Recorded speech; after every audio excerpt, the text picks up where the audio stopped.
Okay. Hi, everyone. We'll go ahead and call the meeting to order for Monday, November 4th for the Parks and Recreation Advisory Commission meeting. We'll start with roll call. Position 1, Carrie Stuckey, I'm here. Shane Corden. Here.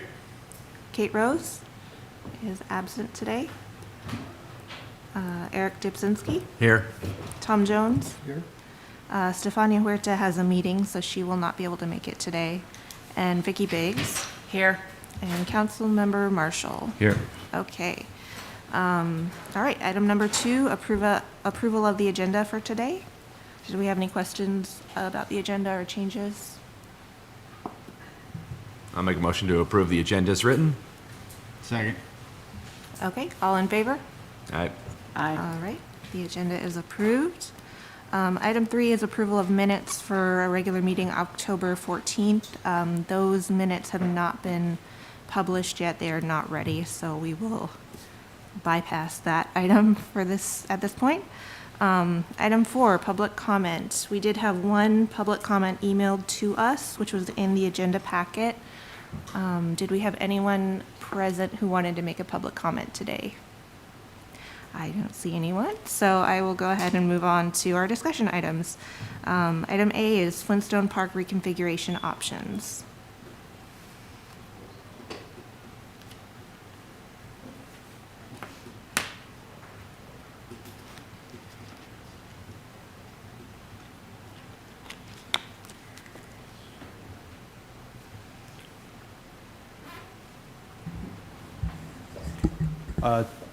Tom or Eric, do you want to, while I'm pulling up Tom's pictures here, do either you want to start with the discussion from the committee? Yeah. Yeah, getting here.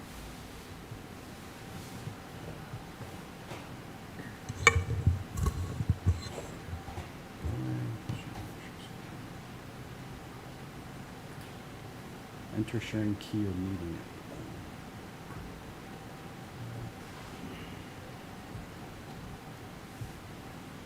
Hey, Tim, I don't have a meeting ID for this meeting.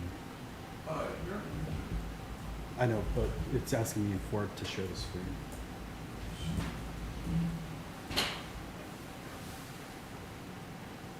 Just open the room central.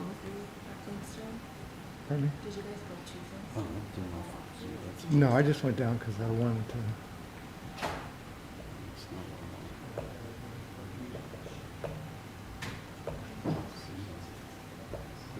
Do it off of Zoom?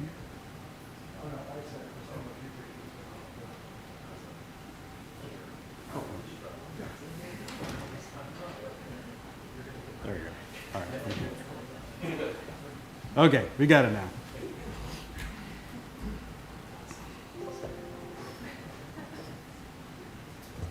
Okay. I went down to Flintstone Park yesterday just to take a couple of pictures to try to see what things would look like from a park user perspective to help us generate some conversation on this issue. So this is a picture, obviously, from the backup one, please, from Bayshore Drive. Park looks beautiful. It's what we would hope all our parks look like.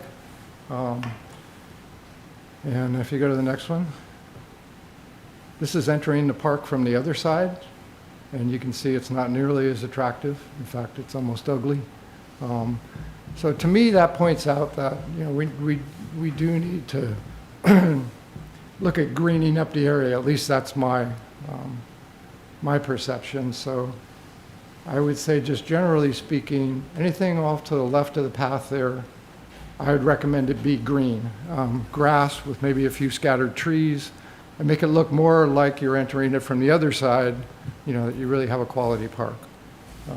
I understand that would do away with that parking, but I don't really see much way to salvage that. And I don't think, after thinking about it more, it would really be worth it when we can really improve the ambiance of the park. Another suggestion might be to somehow landscape around the Angel, just to give it a little better visual, either with shrubberies or whatever you think would be appropriate. And then the last item would be the path itself. And so this is the existing path in the new section of the park. It has several advantages, obviously. It's clean, it's well-defined, it's wide enough that people with dogs and strollers and whatnot can pass each other safely. And it also, as you can see, just so happened when I was down there, the city truck was there. It looks like they were emptying the garbage. So that gives access to the park for maintenance purposes without driving on the grass. The downside I see to that is it's much wider. Maybe it doesn't need to be that wide, but if it was that wide here, it's probably about twice as wide as the existing path. So I'm not sure if that's a good idea or not, but I thought I'd throw it out there. So anyway, that's my input just to get the discussion started. Thanks for doing that, Tom.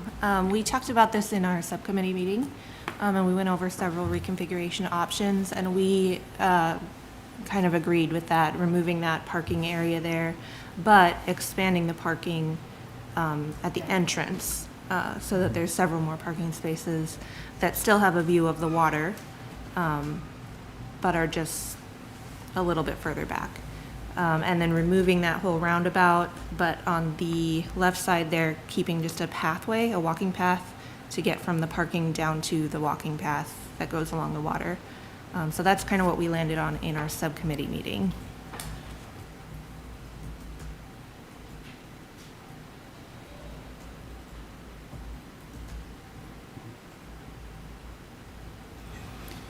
I don't have a whole lot additional to share. Just, we went over these options. The parks and playground subcommittee met. We went back over them in detail, talked about pros and cons of each configuration. Their recommendation is what was option 3. So like Carrie said, removal of the roundabout, but maintaining a pathway from the parking, which would be extended down to the existing pathway. The widening of the path, as Tom is suggesting, we might include that as part of the project or have that as a secondary phase to make the improvements all the way from Bayshore here to the Windjammer Park pathway that is that cement where this is asphalt. Removing in all the asphalt here and then turfing that in. For the time being, the Flagstaff will remain. And we're still working around best options if it stays where it is, if it's relocated within the park or moved to a memorial, Veterans Memorial, which right now is the tentative plan. Beth Munns is suggesting Armed Forces Day to make that move. So that's what we're looking at right now. So we are just looking to confirm that before we start moving forward with the permitting and engineering for the renovation. Biggest impact being extension of the upper parking, removal of the roundabout, including this lower parking, keeping this west side pathway. It's pretty broken up over here, especially along the east side, I think. Condo side, no, it is the west side, okay.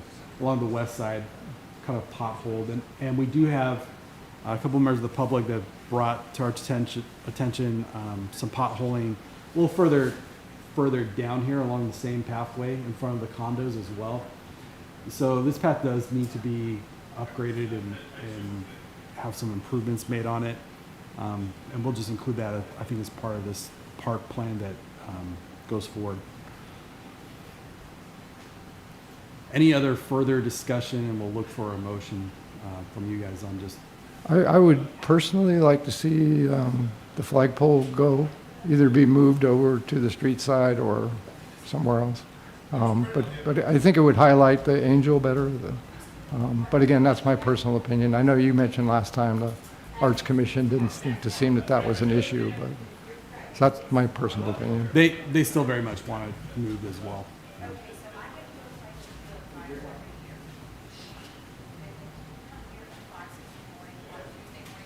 Okay. Do we have any other comments on that? Did you need, oh, sorry, go ahead. Thank you. Are we still talking about taking out one of those trees? No, not Okay. with this configuration. All right, thank you. Any other comments? So, when we were having the discussion, I guess it was a month ago now, one of the comments I made, maybe the only one that really mattered on this topic, Elliot, I think, is how do we envision the use of this park, and then how are we building to that? I mean, beautification, like Tom highlighted, is really like essential if that's the function of the park, is to be this beautiful green space in this area to do green spacey things. We've highlighted some special events and some other things that we have that maybe call that into question. So I think I'm not ready to make a motion or vote on one yet without sort of having a more strategic understanding of what actually this park is and is intended for usage. Because making a motion for anything without an understanding of the intended usage is sort of backwards. And I think we've already done that with some other issues that were even more political at this point, where we didn't have the full understanding or picture of the thing that we ended up making motions on, and we found out that things may have changed, or we could have been of better use had we had a fuller picture. So that's my perspective on it. I just don't know what we're trying to accomplish with the park, so I'm not comfortable putting a motion towards what it should or shouldn't look like, or what's the preferred option.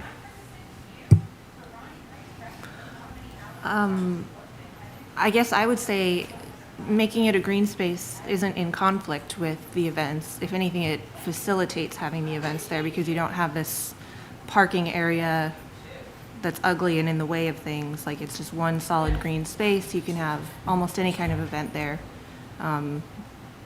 without this concrete pathway that is unusable during events, really. Oh yeah, make no mistake. I think something has to change. Like, where it's at right now isn't usable for anything. I just don't know what the end goal is, and I don't like doing the work twice. You know, should we find that, oh, this doesn't actually suit our purposes, now we have to come back and spend more money, more time, more energy and discussion because we didn't cast an accurate vision when we had the first chance to do it. You know, that's all I'm trying to say, is I guess I want to be a little more cautious so we don't get into the problems that we see at some of the other parks. Like, we have Windjammer in not a finished state, really. It's in a usable state, but we know we're going to have to do something else there. We've had other parks, I think, and other discussion items follow a similar trend of trying to solve a problem before we have an answer to what problem that we're really trying to solve, or to the greater scope of the work.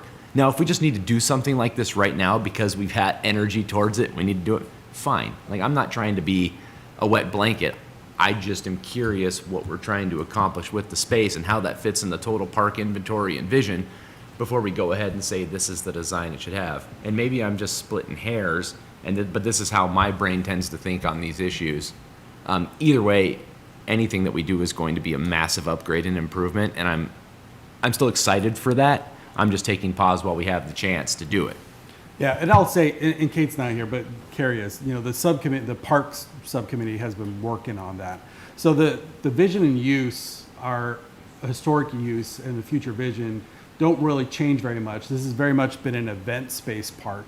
We're looking to continue that as an event space, but we like to make it a little more usable for, just the picnickers and the people that want to hang out and throw out a blanket and watch the water. And the activities that happen out there. We are hoping to do a lot more activations and events related with the marina and activate the waterfront a little better. So this would go towards that. The need is really facilitated by the installation of the statue, which has cut off the access of the roundabout. So now we have kind of a useless roundabout. The roundabout takes up usable space as well. With the relocation of the flag staff and the removal of that portion of the roundabout, you connect those kind of two green spaces and you have a much more attractive lawn space that's more usable for events and maybe even some programming. I mean, we could do some sports programming in that park with a little bigger and more defined field space footprint there.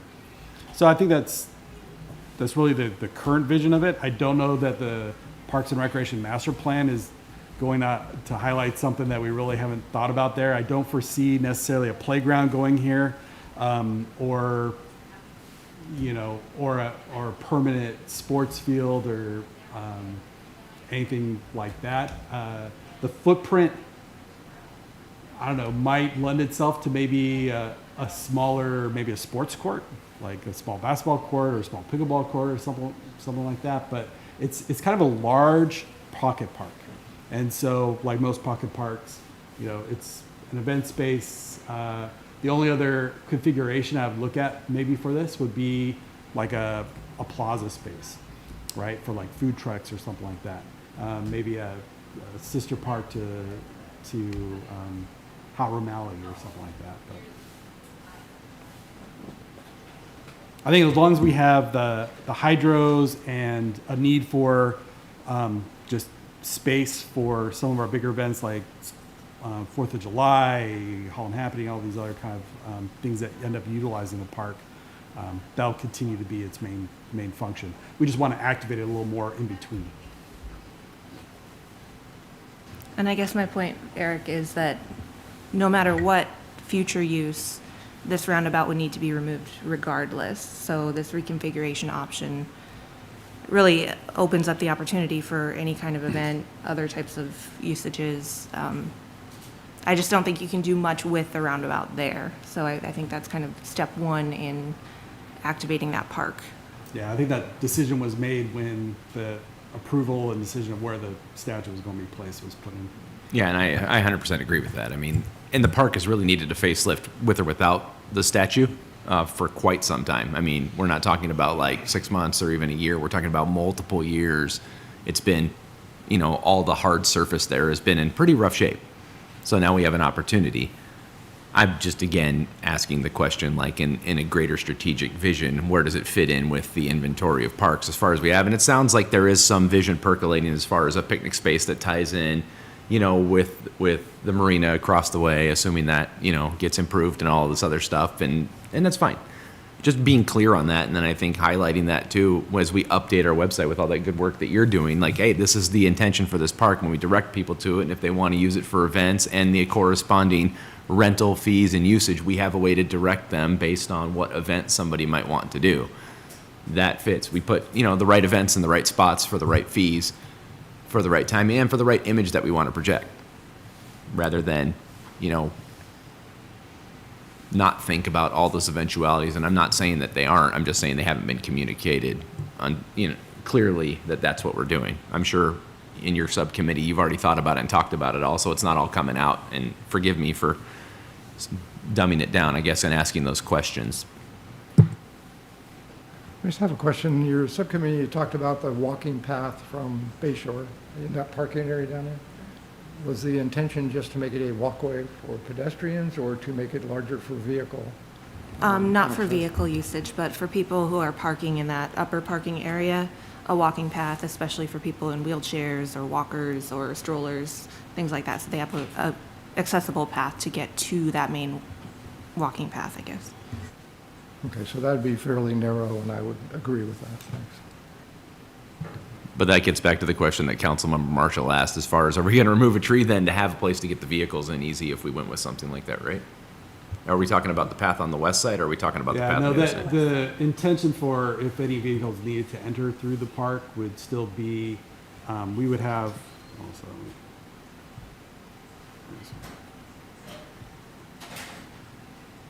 there we go. You can see my cursor here. We'd have bollards here. But those would be removable, and then vehicles could come down the path to access within the park. Well, and that was my thing. The bollard's removable because you brought up a food plaza, food truck plaza, having the food trucks go right down there, using Brandon's term on the condo side, and parking there if they want to have an event. So. I guess the biggest pushback I've heard from the community is losing that parking access to the beach. I mean, we talked about creating additional picnic space. That's one place that people go and eat during weather like this. I mean, they go and they park and they look at the beach. Now, I understand the need to move the roundabout entirely, but losing that access to be able to park right there is kind of what I'm getting pushback on. I know that we had talked about cars turning around there and then having headlights shine into the condos and stuff. But I mean, we could potentially close that parking from dusk to dawn, and then they don't necessarily have lights that are shining into the condos. You know, I see activating that green space and creating more of it by taking away on that roundabout. But you know, I would like to consider the option of leaving some parking there so people can use that still for going and eating during inclement weather like this and stuff, and being able to look at the water. Yeah, that was the main concern that I had too with removing that. But I think if you've been down there and parked in those existing parking spaces right off Bayshore, you still have a clear view of the water. Plus, if we're extending that parking all the way down to where that landscaped area currently is, there's still going to be enough parking. There's still a view of the water. You still have views of the water if you park along Bayshore. You still have the opportunity at Windjammer Park to park right up against the water there. I guess just to, I don't know. For me, it doesn't seem worth it to leave those few parking spaces there when you'll already have those several other parking spaces, 50 feet further. That's the only difference. They're just a little bit further, but they still have water views. So that's my perspective on it. Yeah, that was an option that was discussed. We would have to widen this road path, basically double it. So that would take up, this additional strip here. Just to create a two-way roadway through there. I think that's part of the comments that we heard during the subcommittee meeting. Leaving that parking lot there, doesn't that help to accommodate the food truck idea? I mean, it gives you a hard surface to park the food trucks on, and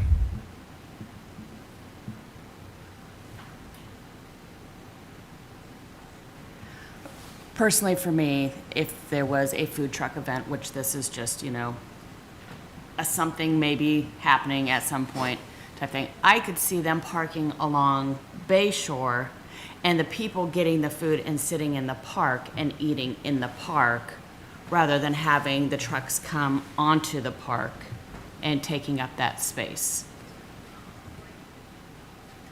Yeah, and in our subcommittee meeting, I think we were hesitant to accommodate these hypothetical events that maybe could happen one day, rather than just beautifying the park so that it can be used now.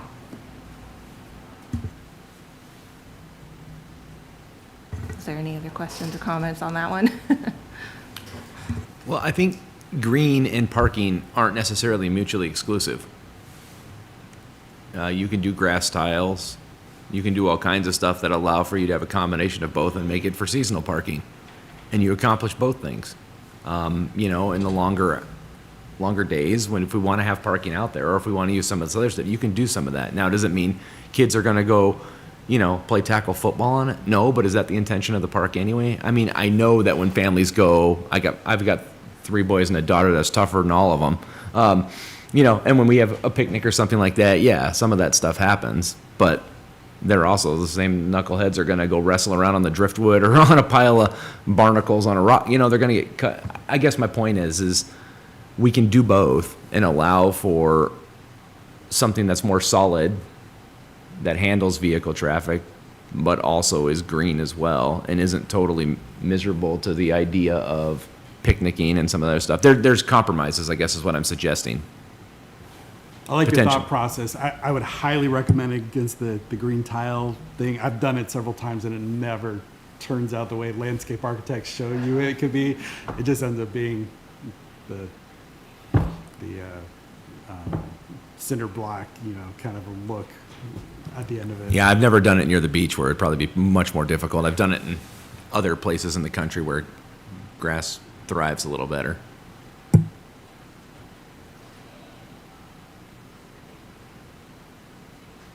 Okay, so do you need us to make a recommendation at this point, or? Yeah, we'd like to move forward with this project. Okay. If the commission feels really strongly about, no, we don't like the parks subcommittee, recommendation, or you can make your own recommendation if you have a way forward. If you want to kick it back to the subcommittee for further discussion, I would at least give them some recommendations for us to look at. If there's a specific feature that you don't like in the proposal that you want excluded or want to include something else, yes, we're looking for your direction on this. I'm hesitant to remove the parking as well. That goes a little bit back on what I've said in the previous meeting, but having more thoughts and conversation with individuals, especially with some of our community that maybe finds mobility to be a little bit challenging, but still wants to enjoy some of the view. I don't know. I'd like to see if there's a solution to allow for some of that, or if we're not going to, a grander solution to make up for it somewhere else. I think there'd be a trade-off for sure, but we've talked about it, and my initial comment was it would be a shame to lose that parking, but I think the trade-off to me definitely leans to beautification and taking away that parking area and as much of that concrete as possible, and just make it a nicer park. I know that if there's any pushback on this, it's going to be that loss of 4, I'm not sure, maybe there's 5 spaces there. But there are options on the Windjammer side, along, if you want to park along Bayshore, people do that. So to me, we need to make it a real park that's attractive and people want to use it for walking or picnicking. Anyway, that's my opinion. Yeah, I agree, because right now, at this point, its only use seems to be parking and looking at the water in your car. And I think it could be better than that. And like I say, the parking, there will still be parking spaces in the park, just, 100 feet back or however far it is. So that's my perspective. I agree.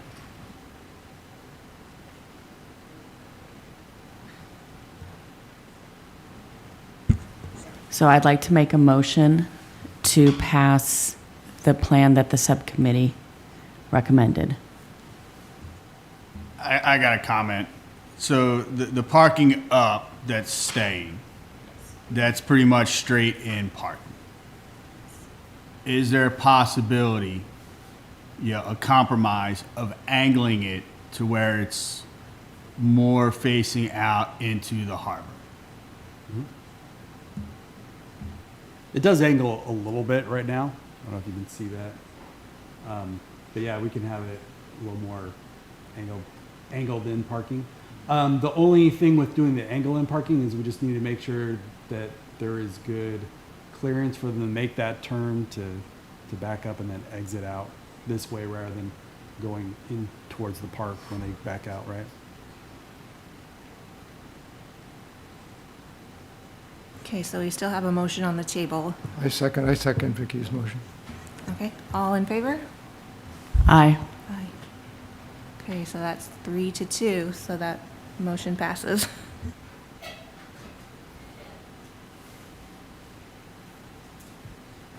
Okay.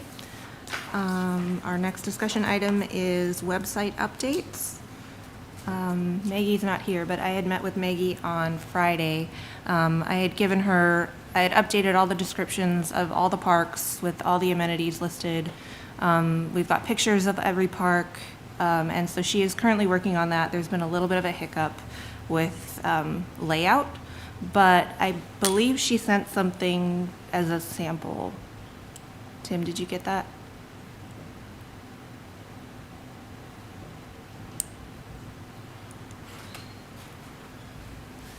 Did you get anything from Maggie? Yeah, something from Megan. She was supposed to give me something, but I think things got into the meeting later. There's supposed to be things on Okay, well, we had a sample, I guess, but it's not available at the moment. But that's kind of where things are at right now. Sort of phase 1 is getting a more user-friendly listing of the parks and pictures of the parks, making it clear what the amenities are. Each park will have its own page that you can click on and pop up with the description, pictures, amenities listed, and then if there's any rentable facility space, a link to that directly from that park's page. And then we'll move on from there to make, further updates in terms of like projects that we're working on and things like that. But right now, this is the first step in making the website more user-friendly. So if there's any comments or ideas that you guys would like to see, please let me know and we can. So fit for that the into- descriptors, we had two documents, one that had the park addresses and then one that had park descriptions, and they did not match. There were parklands that were on one that weren't on the other and vice versa. We also learned that when we looked a little closer, a lot of the parklands did not have actual physical addresses for them. They had descriptions of the addresses, at the crossroads of, First and Regatta or whatever that is. And when I looked into it, they really were not assigned addresses. So we have an address committee with Development Services that is going to work on that. The way that they assigned addresses was for utility purposes in the past. So if it had a utility hookup or water access, it was given an address. And if not, then it was not. This, besides, just safety, right? If there's an incident at a park, kids are playing a sport or something and someone has a heart attack or whatever that is, how do you we need to have a address for, to give dispatch. But there is, it was interesting that the way they were listed out. Anyway, so if there was not a physical address, we just removed it, just to show. And you can see on here how many of them, and there were 42 in total. I think we have 33 designated parklands, but these also just had some of like pocket parks on Pioneer Way, right, that weren't designated city parklands. We also included a few things like the Navy Gateway Park. That's not actually city property, but we maintain the display there. And I think we want to have it there for informational purposes for the public. And then, like Carrie said, we've been working on these descriptions, kind of updating those with the right amenities. But that's all going to go into updating the website. And there is a lot of incorrect and outdated information on the website, so definitely a work in progress. And if since we don't have the draft, let me stop sharing.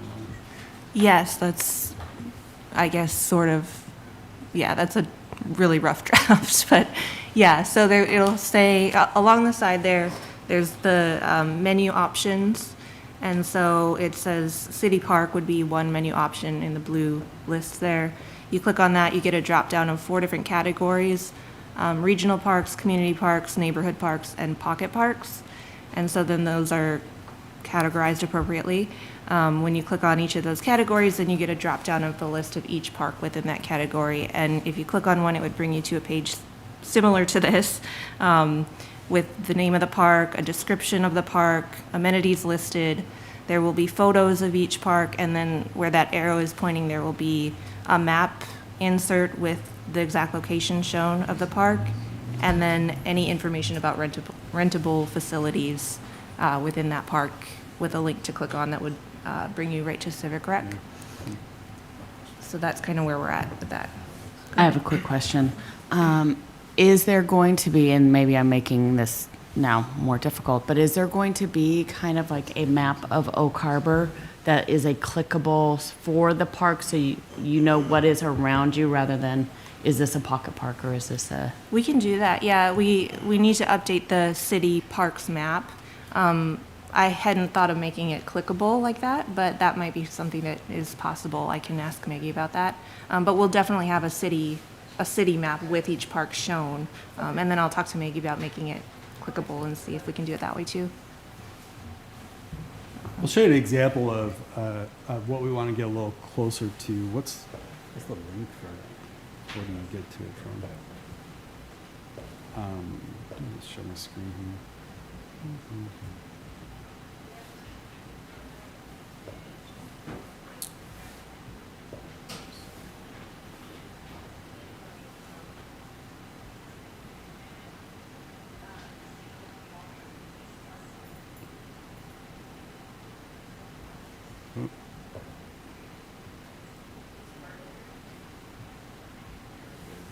If you go to, oh, that's not. Brian, I can send you a link real quick of the example I was using. Oh, we got the, here, let me open up the link here.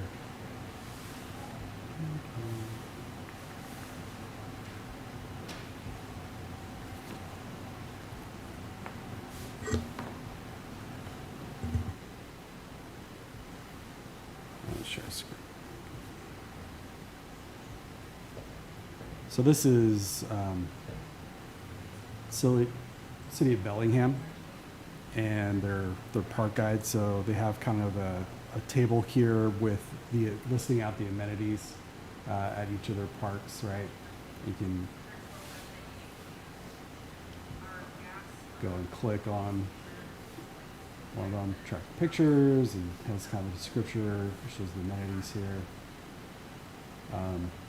PDFs to like trail maps or park regulations, has the hours, different events. Would have a link for reserving the park as well. And there are some nice attractive photographs, which is, I think we're missing quite a bit of that from our website. And then more information, resources, and we'll have, like I said, on there, direct links for making reservations for the facilities, things like that. So it gives you a little kind of an idea of where we're trying to get to. Okay, any other questions or comments? I applaud your efforts and everybody that's involved with doing this. I think there are a couple of really good improvements. One is putting the activity guide right at the top of the list when you go to the site. It looks like you're trying to tie some of this stuff back into the civic rec program, or is that my imagination? Like facility rentals, Well, for example. yeah, that's Civic Rec would be the route through which they would have to Yeah. go to make those reservations, but it'll basically be a link to that Civic Rec facility rentals page, if that makes sense. The other comment I would have, which we brought up a long time ago, was when you open up the leisure and rec or whatever, it's the first thing you get is all the administrative stuff. And if we're going to use this as the program site, I think the administrative stuff shouldn't be the first thing you see, because some people will just back right out of it. They won't scroll down. So that's just a suggestion. Yeah, that was something that I had talked with Maggie about too, and having that initial page be like, you know, our activity guide right there, you know, any events that are happening or upcoming events, things like that. That being the main first thing that people see, rather than, you know, our mission statement or whatever. Yeah, yeah. Okay, so it's a work in progress, but we're making progress. Okay, so we'll go ahead and move on then to item C, North Whidbey roller hockey request. Yep.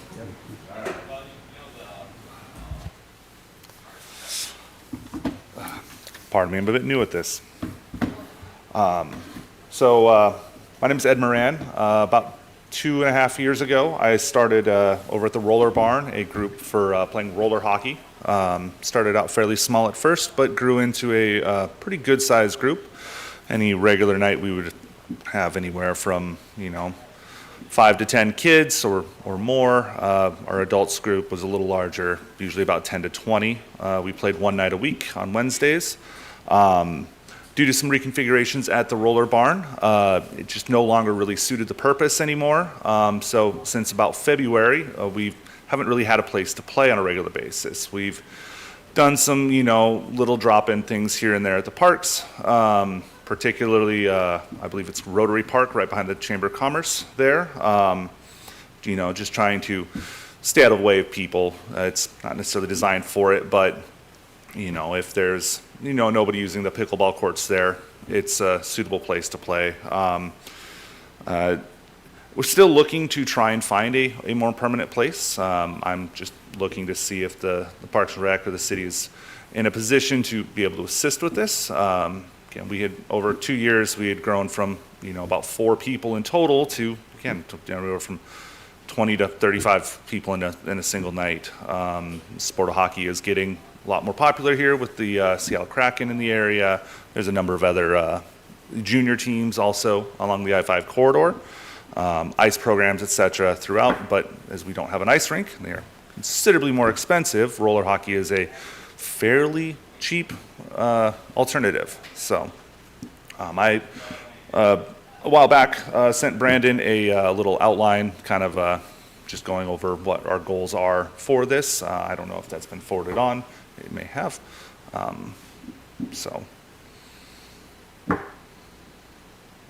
Thank you. Yeah, this was something that we also discussed in our subcommittee meeting.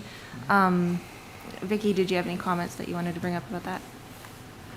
So I fairly new to the board. So your vision, is it to like host games, or is it just a practice area? A little bit of both. Your nearest comparable is going to be out of Skagit Skate in Burlington. They've, of course, it's an indoor roller rink. It's a little larger than the roller barn. The owner kind of designed it for it. He plays high-level competitive hockey on the roller side. And so they've been running a league there through the winter months for years. Getting to something like that would be kind of a goal. They can just do it once a week, but they have from kids like 8 years and up all the way up to adults in 3 separate leagues that they host on those nights. So something like that. They've expressed interest in friendly competition and such as well. And then how often would you guys be using the space? Do you practice once a week, twice a week? Would you? It kind of can depend on the level of interest. If we've got the numbers to where you can be hosting like a little league level where you have teams and scheduling and all that, it could be a few days a week. If it's just more of how it was when we were at the barn, it could just be as simple as a single day a week. It works great with Skagit Skate. Could work just fine here. Now the reconfiguration with the barn, is it because they took off that wall on the front side? The front side, yeah. There was they kind of shortened it down, and we previously had a couple little plug-in things for the doors in the corners to protect speakers and keep pucks in the bounds of the area, but with 20-foot long sections, there's nowhere to store that. So. And then my last question, so you would want it an enclosed space. Would you also want bleachers then for if you are hosting a game for people to see what is? That's not a necessity at first. That could be a nicety item later on. Just a simple single bench for the players to sit on at a minimum.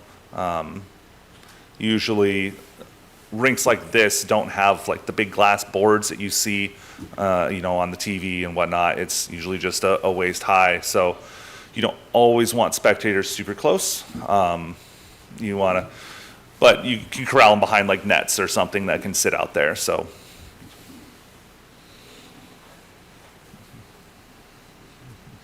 I didn't look at this real close, but do you have the dimensions, the minimum dimensions you require? Yes, there is a kind of an overarching loose alliance of different leagues and stuff that have kind of distilled down a rule book. The minimum legal dimensions are 60 feet wide and 100 feet long, can go upwards of 100 feet by 200 feet. Typically, it can be anywhere in there. You want to try and keep that rough ratio for your normal rink size. On like 100 by 100 square, that doesn't really work well. But usually, an official rink is 85 feet wide by 200 feet. That's very big. It's somewhere in the middle is a pretty sweet spot. What kind of flooring are you wanting for it? It could be. There's any numbers. If you look around the country, you'll see places that play on concrete. You see there are specific outdoor tiles you can get for those that allow for drainage and such. Combinations of them. In the warmer climates, you might see the same flooring that you'd see in a roller rink. So there's a number of options. We've been playing again over Rotary Park there. Those are essentially just concrete slabs, so works fine for that. I was a number of years ago involved with opening up a small roller hockey facility, but it was small. So my question is, would you be satisfied with more of a recreational facility that didn't meet the full team requirements? And I don't know how they do it in roller hockey, but could you play 4-on-4, for example? Oh, that is typically how you play, actually, is 4-on-4 with a goalie on either side. It could be, it doesn't have to be super strict to the rules. Again, unless we have a large number of individuals playing and we have structure in teams, then okay, you can work into those rule sets. But how we were playing it was, okay, who showed up, split everybody into roughly even teams, go have fun for a couple hours. So a more recreational style would probably be fine, at least as a start. It's a foot in the door. Thank you. Do we have any other comments or questions on that? Like I said, we did talk about this a little bit in our subcommittee meeting, and we were trying to think of other uses that we could utilize this rink for, and we came up with roller hockey, roller derby, general roller skating for just recreation, possibly an ice rink in the winter, although that was a question mark. And then Doable, but still not cheap. and then even reconfiguring it for pickleball courts if needed. So those were just some things that we discussed. Yeah, there's also, it's a form of indoor soccer. It's called Fossil, which kind of uses the same thing, which is starting to really explode around in this area. I know because my kid just signed up for a team in the Mount Vernon area. So that's starting to pick up, and they use the same dimensions as a roller hockey rink. I've known some, indoor soccer, it's kind of they meld well, because you kind of have that similar size.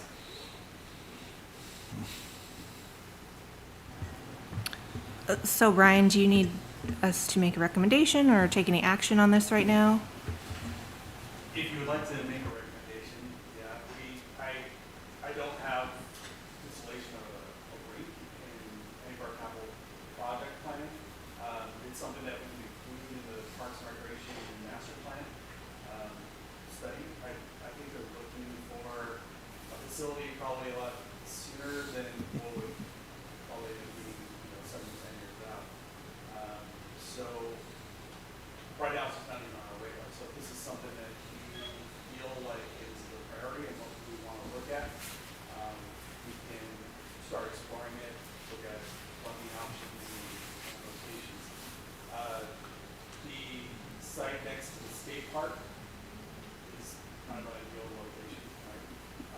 There's another one, I think, Neil Park is another option. Pretty underutilized in a lot of space. We're going to be taking over the Girl Scout building, so there might be some opportunity there as well. But right now, until we get back around in 2 years to the budget cycle again, we don't have a lot of capital projects. Does it make sense just to kind of kick this down to the parks, facilities subcommittee for a discussion? To go at it at a smaller and then see what comes about, since we're working on that stuff anyway. I mean, Yeah. and then go from there. So the Parks and Playground subcommittee was one that, discussed the mission and proposal. Who do you want to sign it to? You want to keep it in parks or you want to move it to sports facilities? Seems to fit a little bit more at the sports facilities, but I don't, I mean, it's not like I'm asking for another thing to discuss, but it's really up to you since you've already started the work on it, Gary and Vicky. I mean, you're way further down the road than we are. I just thought it tied in with some of the other sports stuff that we were already working on as far as a global vision. Well, when we discussed it, we were thinking bigger picture, who all could be using this facility, what could it be used for?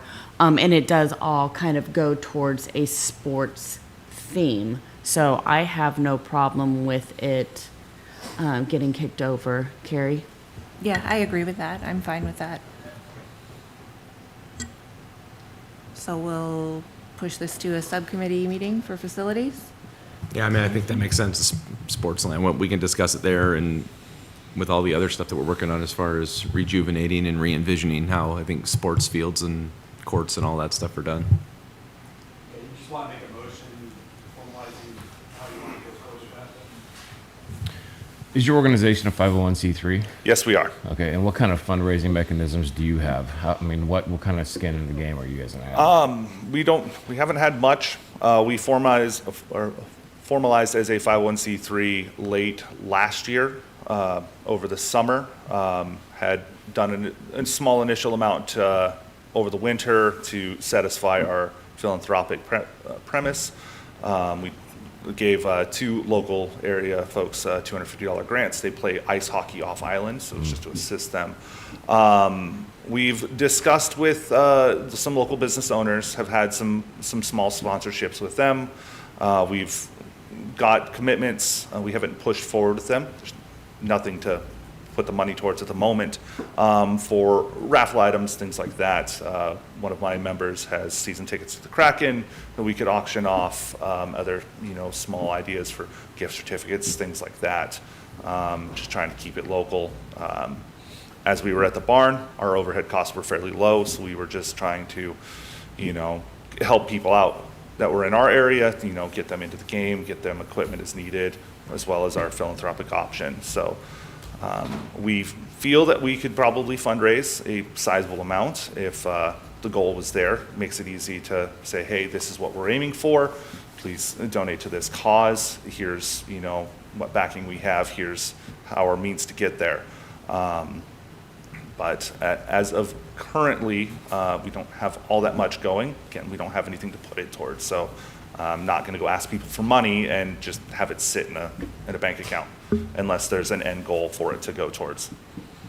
And it sounds like you have an end goal, right? I mean, you want to have a facility. We want somewhere to play. That's our end goal. But to just outright go and purchase a chunk of land to build the stuff, to do all that permitting, I mean, that's hundreds and hundreds of thousands of dollars. That's a big bite to chew. If we have support of city or something, or a use agreement with somewhere we can help mitigate or share part of that cost. And again, a multi-use facility would be perfectly useful for this as well. That helps make it a little more attainable for, a few people that are, doing this in their spare time kind of thing. Sure. Now, have you looked at any existing facilities or buildings in town that might be able to suit your needs? A couple, a lot of them, to have an open enough space for building wise, you're looking at large commercial or retail spaces that are, thousands of dollars a month. We were charging, I think, $12 a person once a week. We were, $600 to $800, $1,000 in a good month. That's sustainable. I don't want to charge people $40, $50 a week to play. It's not the goal. We want to make this open for everybody. And I couldn't even afford that, so. Right. Does your organization qualify for any grants? I believe so. Okay. It's a 501c3. I know that it does open a lot of doors. We cater to military communities, use sports. I know there's a lot of grants out there for those. But again, without somewhere to put that, it doesn't seem like we always apply or qualify for those grants. Right. Okay. I'm also Appreciate no expert at grant writing. it. All right, thanks. Do we have any ballpark idea of what something like this would cost to build it? Anybody? I've looked at, some of the costs for, high-end solutions and stuff. Because, the walls could just be put some concrete frames up and pour concrete in them. But the boards to go around can be, if you want proper, nice built ones, those can be anywhere from $5,000 to $20,000. The flooring, again, a concrete slab would be fine. If you want some of the higher end stuff, that can be, another, $5,000 to $10,000 for the, proper sport court tiles. It also depends on how big you're going. Are you just going to the bare minimum? Are you going large? Are you looking at, covering a multi-use area? So it's hard to pin down an exact number without definitive dimensions, but, Okay. it's for bare minimums, you could have a well-designed court, again, just materials probably in the $30,000 range. That's walls, benches, floor, you know. Okay, that's helpful. Yeah, I'm no expert on it. I could be just looking and missing something glaringly obvious here that I'm not thinking of, so. Okay, so do we have any kind of motion at this point? Well, I don't know if it'd be a motion, but I suggest that we take it on in the facility subcommittee as an agenda/discussion item. It's in our heads now, so it was good for you to come in. Yes. Of course, we have a lot of battling priorities, but it's good that you came in and spoke to the project. I appreciate the time, and thanks for hearing me out. Thank you so much. So I think Brian said that we should make a motion, so I'll just make a motion that we move this to the Sports and Facilities Subcommittee for further discussion. Second. Okay, all in favor? Aye. Okay, it will move to the subcommittee. Thank you so much. Thank you. Thanks, man. Really appreciate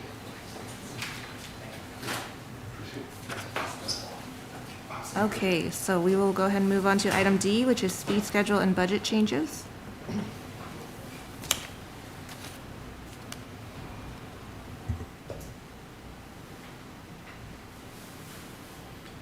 Okay, so we have quite a few changes to the fee schedule with the creation of the Parks and Recreation Department and the functions that we're taking over, along with the restructuring of the department, creation of the Recreation Division, and also looking at some of the other areas that are being pulled in, like special event permitting.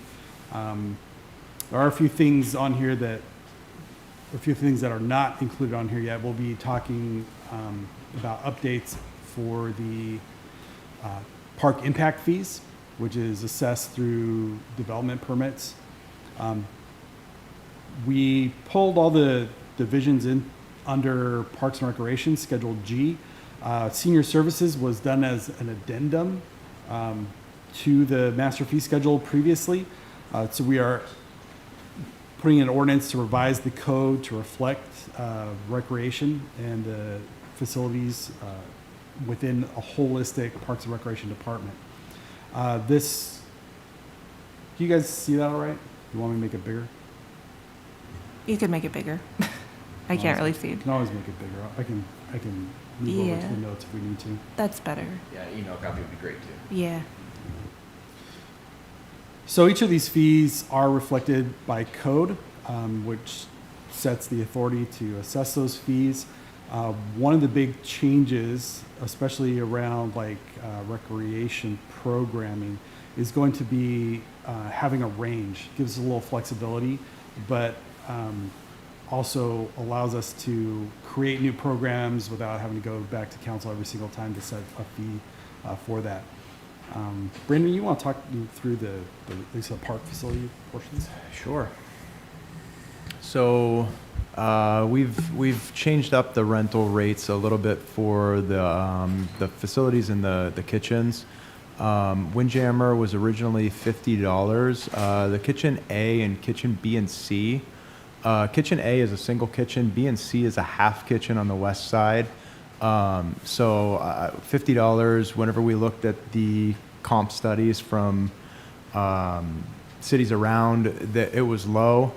So we did it for the bigger kitchen. Kitchen A is $150. Kitchen B and C is halved at $75. And then we would like to put a damages language in the rental agreement that would be for cleaning. If any pipes or anything is broken in there, right now we have nothing to go back on the user if they don't leave the facility the way we would like it. This isn't something that I want to charge. It's just something that I want to have in the back pocket to be able to charge if we need to. So we increased the rates for the kitchens, and then the same thing for Windjammer, the Fort Nugent shelters, they were $25.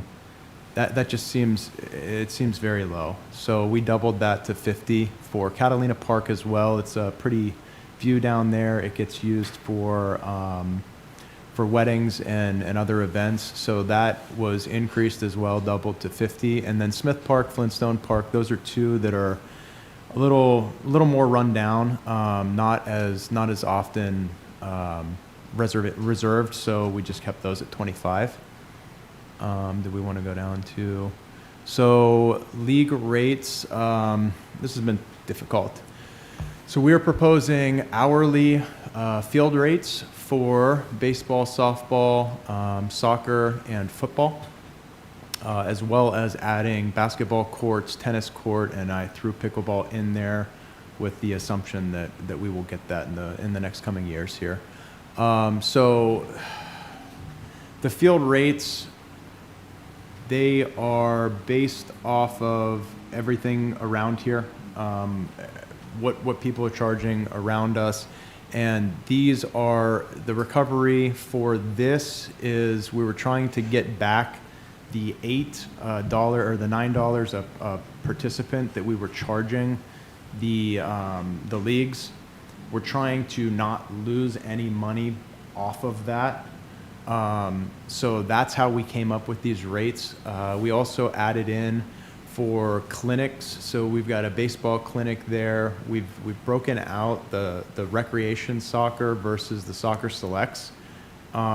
It's more of a travel team versus a true recreation, just play around the island. So we felt like they needed to be paying a little more per use. They are also going up to the football fields. So the football field rate, anytime that they're playing on that football field, they're going to need to use the football field rate as well. We've got playoffs in there for an extra charge. Just the thought process on that was they are better kids. They're probably going to tear the field up a little bit more than normal just play. So I added just a little extra charge on that.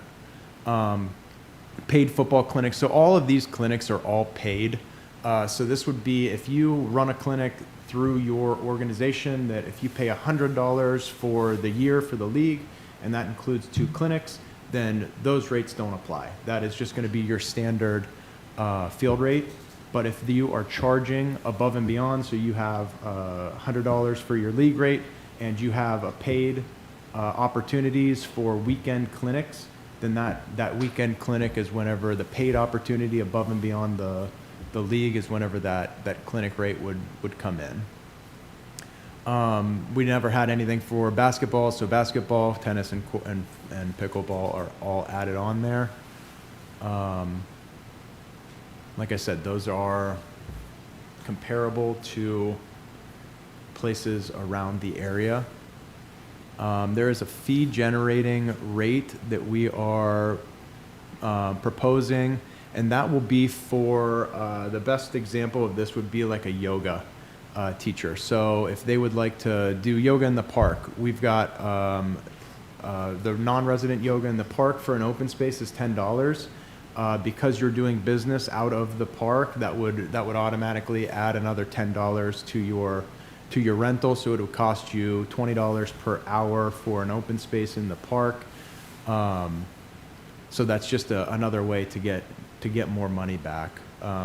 We broke down the rates to resident rate, non-resident rate for the fields. So the resident rate, I think, is just going to end up being the default. If your area code is 98277, it'll probably just be for Whidbey Island. I don't have a great way to break down whether you're in city limits or not. We're still trying to toy around with that on the back. But we wanted to give a break to the residents versus the non-residents, so there is a break put in there. The miscellaneous underneath is all stuff that we have not we've not getting paid for. So storage on the fields, football, soccer, baseball, they all have sheds and Connex boxes that they're paying to store. we are going to start doing a monthly storage fee for the space that they're using at the fields. Portables, portable ADA and standard. Little League is the only one that is getting portables right now, requesting portables. That's been a big tax on our budget. We're paying for those right now. So we're going to shift that cost to the leagues. If they are asking for portables, then we're going to make them responsible. We will do it. We will do it for an extra fee. If I've got to, I have no problem calling in and trying to manage that as long as we get a cut. So crew member, business hours, non-business hours, that's regular overtime work. Right now, we've got $100 an hour. $150 would be the time and a half. But we're still, that number's not 100% solid, but the 8 a.m. to 2 p.m. Monday through Friday would be the normal working hours. We start at 3 or 7 o'clock in the morning, go till 3:30. So that would be considered the normal time afterwards. And then there's a city portable. So we actually own 2 portable bathrooms that Tom will come around. We historically take those out for like chamber events. It would be, we'll bring one out for the guys setting up the fireworks to use overnight, something like that. So that is, it's a little cheaper. That's what he is charging, $75 delivery pickup and a $75 pumping fee. So we want to still have that available to smaller requests, kind of like I said, the chamber. That wouldn't be something that soccer could rent for the summer. Those are really event portables. Food trucks. So we have been talking about food trucks. I've identified 3 available spaces for food trucks at Windjammer Park. We are proposing that they stay at the roundabout outside of the park. That is kind of where they were specifically designed. There's 3 banks, landscape banks, not banks, but soil banks there that we can station 3 trucks and still have emergency access into the park if we would ever need it. That keeps them outside of the park, so no pedestrians or anybody in the community. We don't have to worry about that. So that's what we're proposing. There's 2 spots proposed available at Fort Nugent, right at the end. If you drive straight into Fort Nugent Park, right at the end by the flagpole, it's where they're kind of going already. But they would be reservable spaces that we would do a $50 daily rental on an off-season. We need to define what off-season is. My guess is it's going to be probably June, July, August, maybe September would be the in-season, and then off would be everything outside of there. So we're proposing $50 a day for any of those spaces on the off-season, $100 a day during the summer months, and that would have to go through, again, we will have to do civic rec, and there has to be a way that you can physically see, okay, we've got 1 of 2 spaces rented. There's got to be some data back to see whether you want to invest in that. But that's what we're proposing for the food trucks. That would be another new revenue source. Special event reservation of City Field. So these are all special events. This would be tied into a special event permit, and it would be if you were planning on, if you had a family get together that you wanted to do a pickup soccer game, pickup baseball, anything really, football, basketball. We've got disc golf in there as well for the rentals. But those are the special event reservations that would be through the special event permits. I can talk to that a little bit. So the department will be taking on special event permitting from McHale, who's traditionally done that. We are working on revising and updating the special event permit process, as well as making sure that we have all the right approvals in there, and then updating the fees associated with all that. So right now, like, I'll give you an idea with this. Parks are first come, first serve, right? The only thing that would trigger a permit is if you want exclusive use. If you are conducting a business activity, you're taking a fee for participation. If you have over 50 people, so it has a larger impact on the park, or if you're doing any other activity that is already a permitted process, right?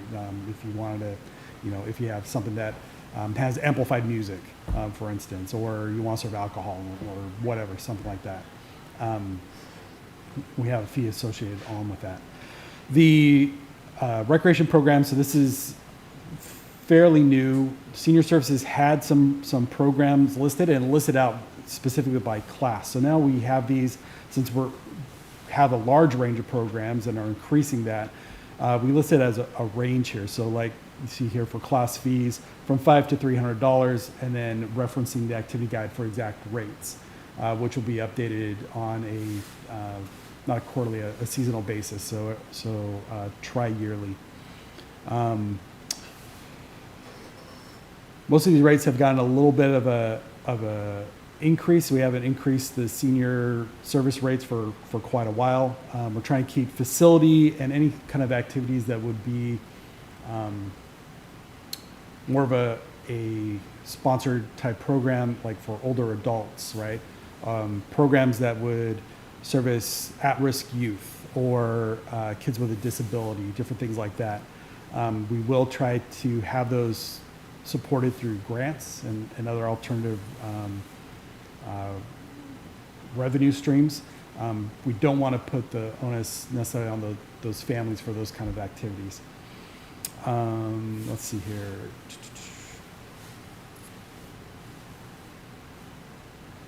So both the event vendor fees for and the class fees, event entry, we're just listing those as ranges for what could be on their trips. Those are our senior trips, also within the ranges, because those vary depending on the location.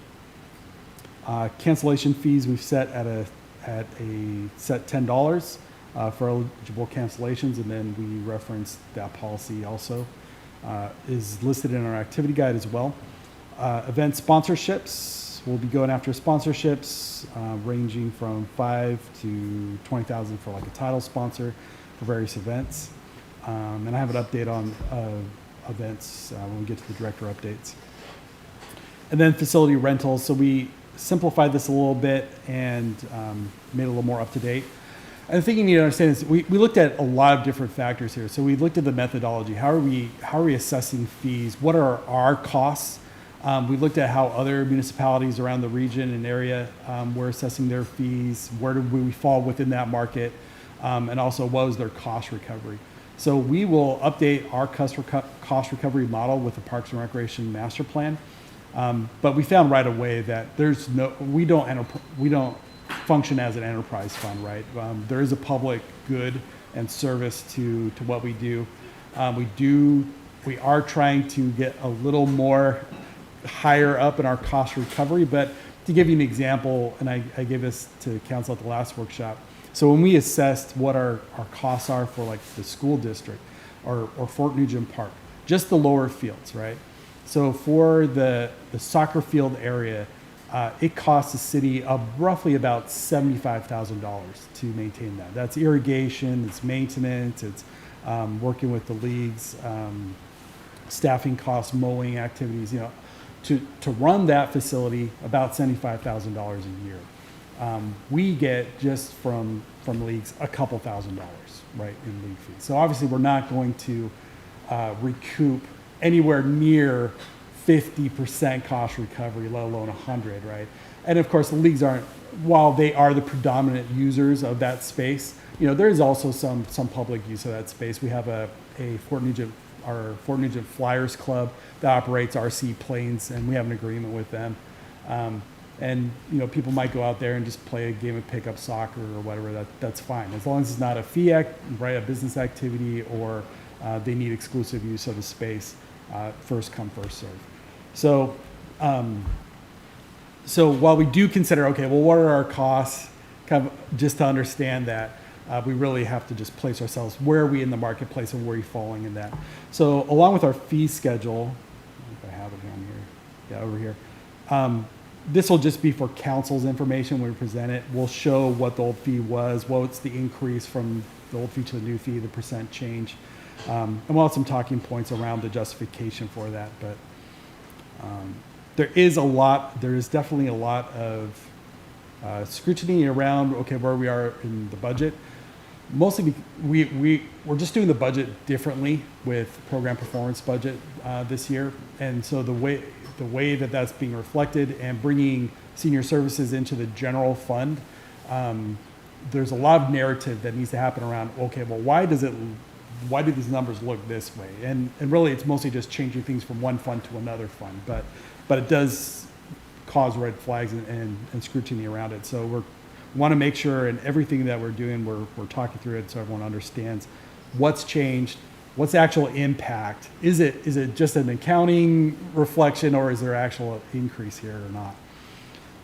So that'll all be shown there. The center rates, the facility normally is just rented out fully with the kitchen, because you can't utilize one space and have two groups utilize adjoining spaces, right? So we have both the public rental rate and then the member rate and nonprofit rate for those. And then we also have that, the only thing that we split out from that is the conference room and arts and crafts room, which are single use, and then also the modular that is adjacent to the center. We also have additional item rates, $75 for the kitchen deposit, tables, tablecloths, different things like that. And then we're working on the new special event permit fees right now. Marina is also getting updates. We'll be going over that with the Marina Advisory Commission. But this is available for you to look through. Did you guys get this in your packet? Okay, I'll send this out to you so you can look through it, and then let me know if you have any questions, and then we're talking through it in each of the committee meetings as well. Brief overview. So this will be going to count. We talked a little bit at the last workshop just about the methodology around the fee schedule and what the major changes were, and then council will have a look at the adjusted fees. But any questions, concerns, basically about the direction we're going with this, or we're mostly around the methodology.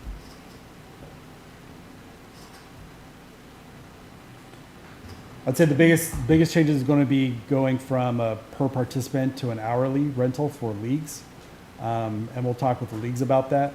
And then the recreation fees, which are new. Thank you. Can you go back to the league hourlies, please? So why is it football's $27.50 and soccer's $12.50? They both wear cleats. I mean, what's the difference here? Yeah, the soccer or the soccer fields down below, I did not consider nearly as nice as our football field is up top, which is The football doesn't use that football field for practice, so. for the games though. We're not charging per practice. But you're using that football field for the soccer games, and that's how those get dug up with. I mean, the soccer uses that and those nets, and that's what tears up that grass. Yeah. Yeah, we have a fee for that. That if they use the soccer field, that's soccer. Yes. So if they go up to the football field, whether it be practice or game field, they're getting charged the $27.50 rate. So where's the football Hourly rate. practice field rate? That I lumped those in. I didn't break the football practice field in because we're not charging for practice, so I didn't see a need to So break we're only it. going to charge the games. Yes, sir. So practice isn't being charged. Yes. Okay. I'd say the methodology for saying that playoffs is different than games is incorrect in that it's the same kids. That's fair. It's the same kids that play. I mean, they're just playing an extra game, right? Yeah. the charging for the storage containers. So football, for example, has 3 storage containers out there. So that's $300 a month. So $3,600 a year for storage containers. That doesn't cost the city any extra work to maintain or to do anything with. I mean, essentially what I'm concerned is we're going to really put a financial burden on our youth leagues. Football, for example, has been able to maintain their rates for many years because we control our costs. But now, I mean, we're going to be charged $3,600 a year for storage containers that don't impact the city really, and then increased costs for our field usage. It's going to, I mean, I understand the cost recovery model, but if we're going to do this, and we need to start charging for playgrounds, and we need to start charging for people that picnic, and we need to start charging for the skate park. I mean, we can't put it all on the backs of the youth leagues, right? I mean, if we're going to be equitable about this, then anybody that's using our facilities is going to have to pay, right? Well, the difference is like I said, there's a trigger point for exclusive use, business activities where you are recurring a fee for participation, or over a certain amount, right? And so it's impact to that space.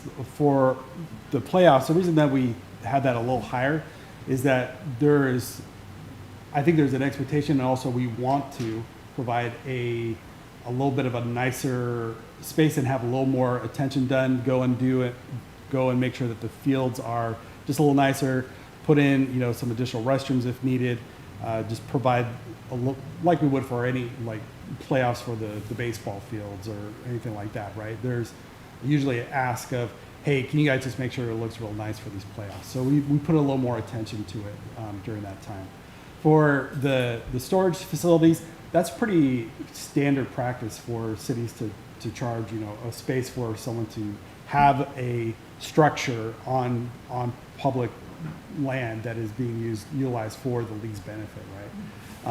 And we can have a discussion about what that looks like. We don't want it to be a cost burden or wreck a program, but there does need to be some consideration into a benefit for the city to allow that. Otherwise, leagues will just have to bring in and out their stuff with a trailer or whatever that is. I mean, there is a benefit to the city, right, in economic gain, in bringing other communities into the city that are then spending money with our businesses and shopping and eating here and stuff. Which and is so, why it's subsidized. Yeah, I just I struggle with that a little bit. So Raising fees is never a fun discussion. no, I get that. I would like to see what the comparison are for what we pay now currently at the $9 per athlete versus what this new fee schedule is going to look like. I mean, I know that you had that in there as a percentage of change. I'm curious to see what that looks like. I have so many spreadsheets that are calculating stuff so that it's not, I'm trying not to be too much of a burden to the leagues. I am doing that with this in mind. Just to give you just an idea, well, I think there was a small one. Yeah, this isn't. So the self-storage I went off of the $100 an hour, or $100, I'm sorry, a month. Uh-huh. That is what U-Haul is charging for their smallest storage per month is like $93. We've got Connex boxes that are bigger than their storage.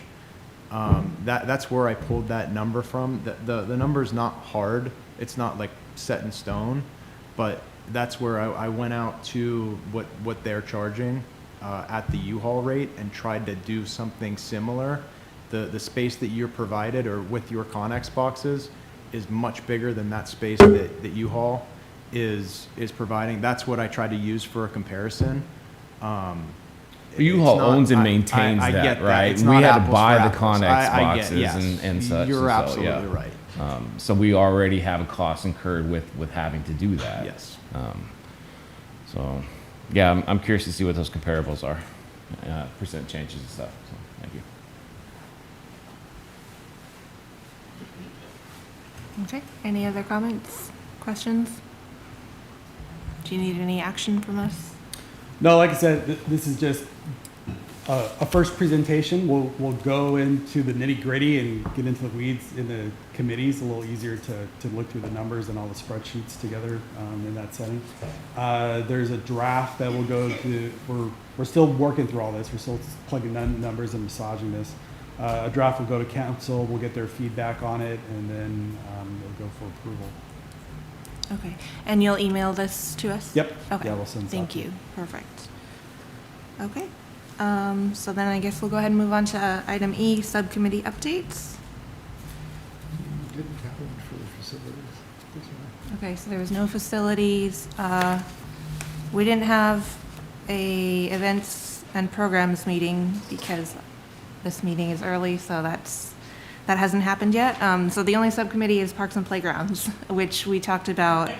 Yeah, the Flintstone Park reconfiguration options and the roller hockey request. That was what we talked about in that meeting. So do you have anything to add? Okay, so we don't really have much for updates, I guess, on subcommittees today. So we'll go ahead and move on to Parks and Rec Director updates. Okay. Yeah, because we moved the meeting up because of the holiday, I don't have the department report ready for you guys yet, but I'll send it out to you when that's done. Just a couple other update stuff. So we met with one of the Art Commission subcommittees for placement of public art to look at Sumner Park. We had council approval for placement of the last two Kinnebrew collection pieces. And let me show you a map here. As part of our forestry plan activities, our arborist team has been planting a lot of trees around the parks.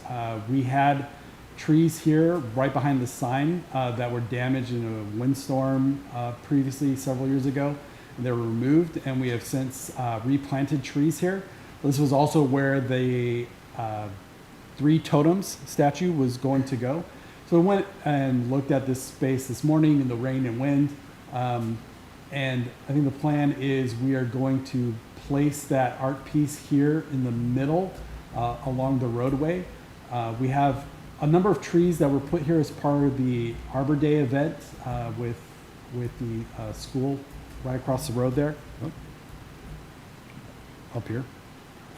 Olympic View. But those trees have, it was kind of a poor selection of trees that were selected, and they have not thrived. They're not doing well. So we're going to take them out and replant new trees there. And we're going to tie those in with the Three Totems theme. And we're going to try and make this a little more of a indigenous, First Nation display with Three Totems. We're going to put in some cedars and other trees that are significant and work with the tribes to make a little bit of a display out of it. So that art piece will go probably right about here. And then we'll have, I want to call it a grove, but kind of a surrounding plantings of trees and then some informational signage there. This park is one that was looked at for additional pickleball courts in the future. Is one of the 4 sites that we are looking at for this first round of pickleball courts, and probably will be the next place we put pickleball courts when and if we get to that. Otherwise, it's not on the current list for updates in our capital plan coming up the next couple of years, but it will be one of the sooner ones that gets renovated. This playground is pea gravel. It's not very attractive, but it does get used quite a bit by the surrounding neighborhoods there. We have kind of a primitive parking lot here. So we're hoping with a little bit of the beautification of the sign and the additional trees, we're going to be redoing the park identifier sign here. Eventually, we'll redo this playground, put in some pickleball courts, improve the parking. This will be a pretty heavily used community park. As far as pickleball, the plans are going from 60% to 90%. We did not get one of the grants, and then the other grant, we were matching each grant with each other. The other grant, we're now waiting on what the state funding level is going to be. We were number 5 in the scoring, and it cut off at 4, which was incredible. The actually, I'm not even sure it was 4. I think it was like 3. Yeah. The first 2 that were awarded were like multi-million, 1.2 million or whatever. So the state has not allocated out, finalized what that funding is going to be. There are levels. If they get the $12.5 million ask, we'll be partially funded for that project. If they get the full 30 million, it'll be fully funded. If that's the case, we have a couple options. We'll have to go to council for how we proceed, but we have REAP funding that had been earmarked for as a match for other grants, like the LWCF for the playground that we also did not get. And so we could redirect that refunding to provide the match then for the pickleball court to go ahead and move forward with that project. So we're just waiting to hear back what that's going to be. If it's partially funded, that's going to be a little harder of a discussion. That'll take quite a bit more refunding, which is possible, or we hold it and go after some additional grants to try to at least get 50% of the cost covered, which is what I like to do for new capital projects. So as soon as we hear back from that, we'll have a discussion with you guys on how we want to proceed with the funding for that. For all those projects, including pickleball courts, I imagine we can do quite a bit of a community donation campaign. I know that was the plan originally with the pickleball courts at Neal Park, and nothing came out of it. I don't know, I can't find a whole lot of history on why that donation amount, which I think was about half, nothing was received from that. I don't know if anything just wasn't done, if there was some transition that happened there, and so it just kind of fell in the cracks, or the Pickleball Association wasn't involved in that, but they're pretty involved now. And so we hope to get some good donations. So all that discussion will happen as soon as we find out what the funding levels are. As I mentioned, we didn't receive like the LWCF grant. We scored really well in all these grant applications. The areas that we did not score as well on was basically project readiness. They'd just like to see our projects a little more shovel ready, with like permits in hand, designs completed, things like that. So my recommendation is that we go ahead and go to construction ready docs for the playground. We go ahead and do the permitting, and so when we go to the next round of grant funding, we're ready to go. And we would just take that out of the Windjammer funds, which is what we're going to use for the match of the grant anyway. The Recreation Center feasibility study is on hold right now. So we had the request of $35,000, I think it was, by the Art Coalition. I keep forgetting what the name is. I think it's the Arts Coalition, to do a feasibility study for an art center. It's pretty unlikely that we're going to utilize the full amount that the state awarded us for the recreation feasibility study. So we met with a committee that was put together. We had a couple of city councilors that are invited to that. We had a couple of members of the public, and then we had our committee from the Parks and Recreation Commission. There we went over the RFP and then talked about this request of the $35,000. Decision was made to go ahead and see if the state was good with that, and we would transfer that amount. We're still waiting to hear from the state. They're very slow on that. In fact, we need to have the agreement finalized. So the RFP draft is ready. I'm just waiting to hear back from Mikhail on the amount, and if we're good with the state's agreement. We need to have that signed in hand probably before we send that out, just in case. We have legal working on I gotta think of the terms here. It's a quick claim, basically donation agreement for the Girl Scouts of Western Washington to donate that building to the city. We're also working on a a use agreement for 1 year for the local Girl Scout chapter that's been meeting in that building to continue meeting the building for the next year while they work on additional accommodations. Most Girl Scouts in the area that Washington shared with us is they have they usually meet in like a church or one of the leaders' homes. I have a memo I put together for the administration that I can send to you guys if you like. It gives a little bit of the information that we got from Girl Scouts of Western Washington, what our department's intent is for use of the building, and just the considerations. I'm waiting to hear. I'll meet with Sabrina and talk about how we want to go forward with that. We'll probably just give council a heads up that we're moving forward on it. Right now in the agreement, the lease agreement has now expired. The Girl Scouts don't want to renew that. They're looking to get rid of the building. We can either, in the current agreement, force them to remove the building at their cost, or we could pay them fair market value for the building. Neither agency wants to do either of those, and so we're going the donation agreement route.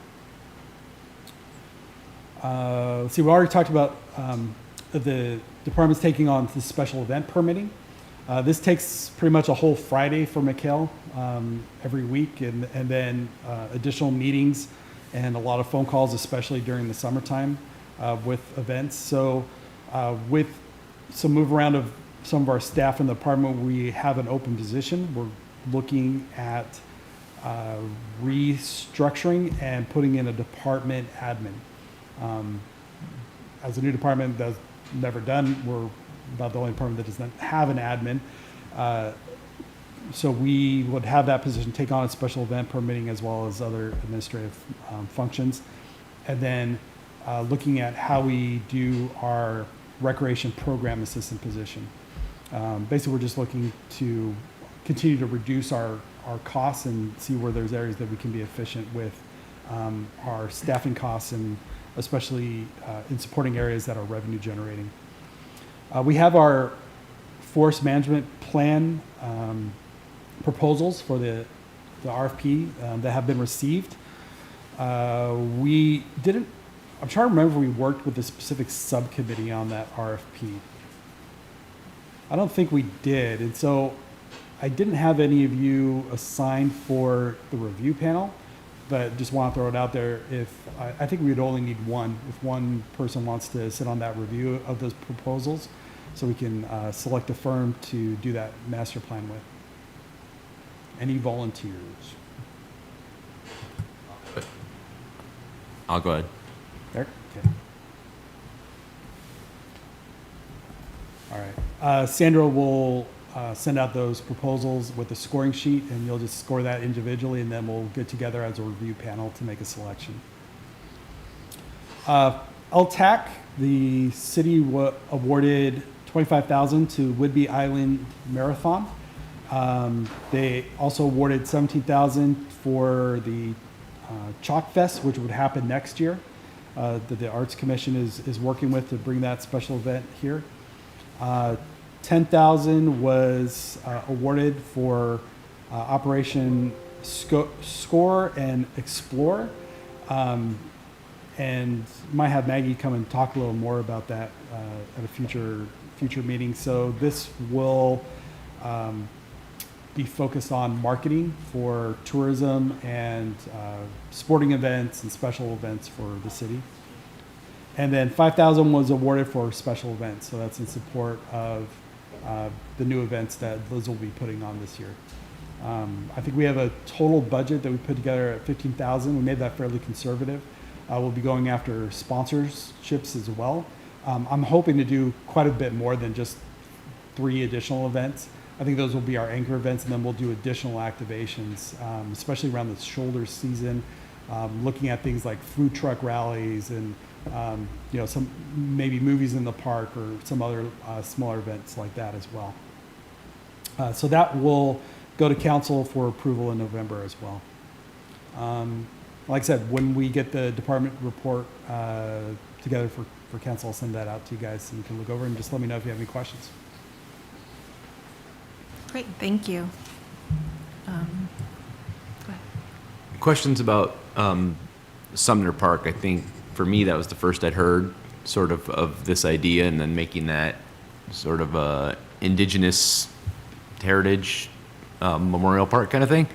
Can you just take me behind the thought process of all that so I understand that? Because I know it will be asked. Yeah, so we literally talked about it just this morning when we were looking at site selection. So the discussion came around, we were looking at, okay, well, we just did these planting of trees. I think when we brought it to council, we told them it was going to be on that corner. And so thus far, I realized that our arborist team had already gone in and done some plantings there. So we're talking about, okay, well, do we want to relocate the trees or put the statue somewhere else that's where we're not having to re-dig up all those trees. And so we met with a subcommittee of the Arts Commission to look at locations. And as we talked about the trees and putting the statue there in the middle along the side of the road, and that they needed to take out those trees that are along the side of the road now and want to replant those. Talk about the concept of, well, maybe do some plantings around that, just kind of frame it in nicely. Well, what do those trees, what types of trees, what do those trees look like? So our arborist, he really liked the idea of, well, is there a connection there? You know, it's called Three Totems. It kind of alludes itself to having, you know, some significance to Native Americans. Is there a tribal connection there? I've been trying to find out what the inspiration behind the piece is from the artist. You know, why is he called Three Totems? You know, what was the thought process? You know, is there significance there?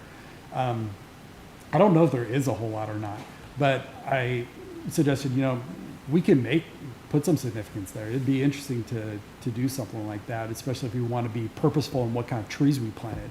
So yeah, the idea was thrown out. You know, maybe we talk with the tribes and you know, could we create something that is culturally significant? So Okay. right now it's a concept idea. Gotcha. I didn't know if there was some history to the art piece that lends itself to some connection to a specific tribe. I guess my concern with any kind of culturally focused art installation that we do is, one, making sure that we're being very judicious and wise in our connections to it. Also, that we're not just doing some symbolic cultural appropriation that isn't really tied into anything. Sometimes the best intentions actually go astray, specifically on these sectors. I know that's probably already known, but I think it bears being said in a public meeting. And then I guess my next question is if those boxes are checked, does the location also check that box if we're trying to be meaningful about it? I feel like a lot of people's understanding of the way in which, and total armchair here, so forgive me if I'm misspeaking, but often we relate the coastal areas, for one reason or another, whether that's been some of the challenges with construction on Pioneer or other things, but we relate it much more to the water than we do Sumner Park. That's not to say that Sumner Park's not a good idea, but does it check all the boxes of what we're trying to do in which we're honoring, and as well as respecting that heritage? That's my only questions on that. It sounds like it's in the formation stage, so I think my comments may be a little irrelevant until we actually do a little more homework, but I wasn't sure how far along we were in that project just from the updates. Yeah. Do you have a picture of what that sculpture looks like? Yeah, let's see if I can bring it up here.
There you go.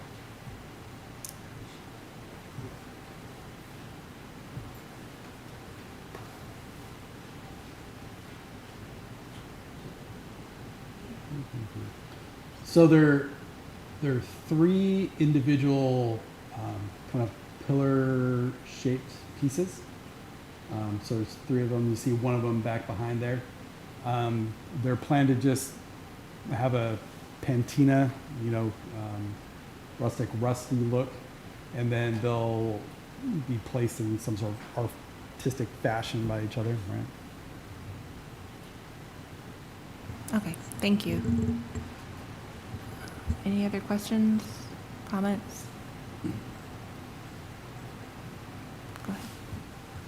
Brian, do you know what the timeline is for the state funding for them to determine the amount of grant funding that they're going to have available? Is that like next budget year kind of? No, let's see if I have an exact date.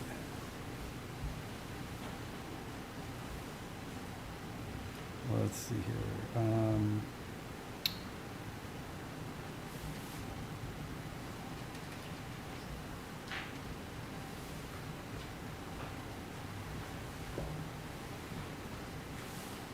RCO said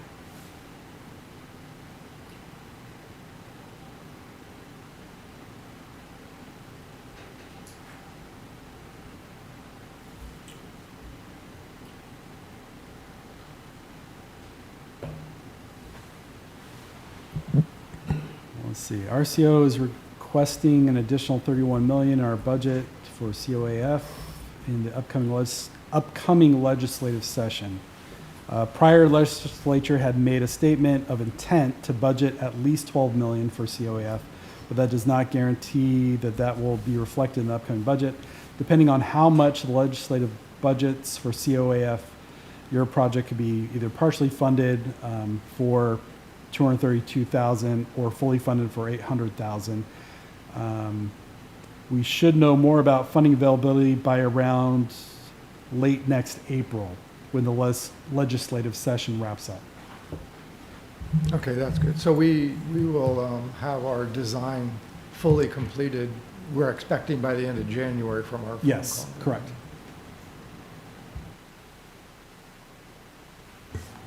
Okay, any other questions, comments? All right, we'll go ahead and move on to item 6, member comments. Any comments from anyone? All right. Oh, Carrie, you know what? Just yeah. thinking about it, since we won't meet before then, we will, just a note, I guess, on our sports facilities, we will have our trail designer and disc golf course designer, Eric McCabe, will be coming back for a site visit the first week in December. And we'll be walking that Freedom Park area again. Parks has been or is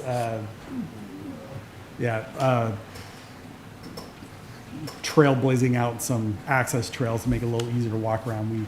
We were really into the underbrush last time we were there. It was pretty rough Yeah. going, but Okay, great.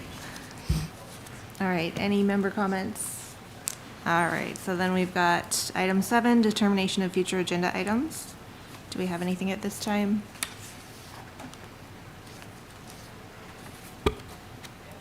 Okay, I think we'll probably want to revisit the conversation on the fees, I'm guessing.